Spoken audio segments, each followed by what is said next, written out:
Bukas na ang founding anniversary ng CPP-NPA, kaya naghahanda na ang AFP at PNP sa mga posibleng pag-atake ng grupo sa iba't ibang lugar sa bansa. Sa isang statement, nananawagan ng AFP na maging maingat at mapagmatyag, lalo na't nananawagan umano si CPP Founding Chairman Jose Maria Sison na paigtingin ang mga pag-atake ngayong Kapaskuhan. Wala mang nakikitang direktang target ng mga rebelde ang pulisya. Ayon kay PNP Chief Oscar Albayalde, maraming senyales na tila kumikilos at naghahanda ang NPA. Nagkaroon ng engkwentro ang tropa ng gobyerno at mga rebelde sa Davao del Sur, pati sa Kalinga at Camarines Sur. Nasabat naman kahapon ng 4th Infantry Division ng Philippine Army ang 4 na improvised explosive device, mga radyo, bala at iba pang kagamitan ng mga umano'y NPA sa Surigao del Sur. Bilang bahagi ng paghahanda at pagpapaalala, nag-ikot ngayong hapon si PNP Chief Director General Oscar Albayalde sa Divisoria kung saan marami pa ring namimili.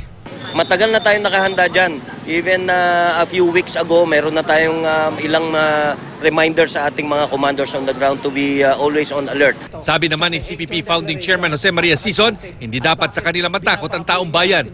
Pinalalabas lang daw ng Administrasyong Duterte ng National Democratic Front of the Philippines o NDFP ang legal na oposisyon at ang mga rebelde ang mga lumalabag sa karapatang pantao dahil sa paglaban ng mga ito at pagnanais patalsikin ang isang anyay diktador.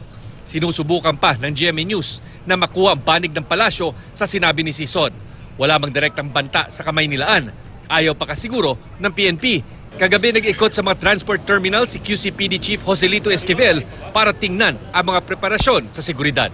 Nandiyan yung ating kapulisan kasi siyempre maraming ngayong nagsisimba pa, pahabol at maraming nagbabiyahe. Chino Gaston, GMA News.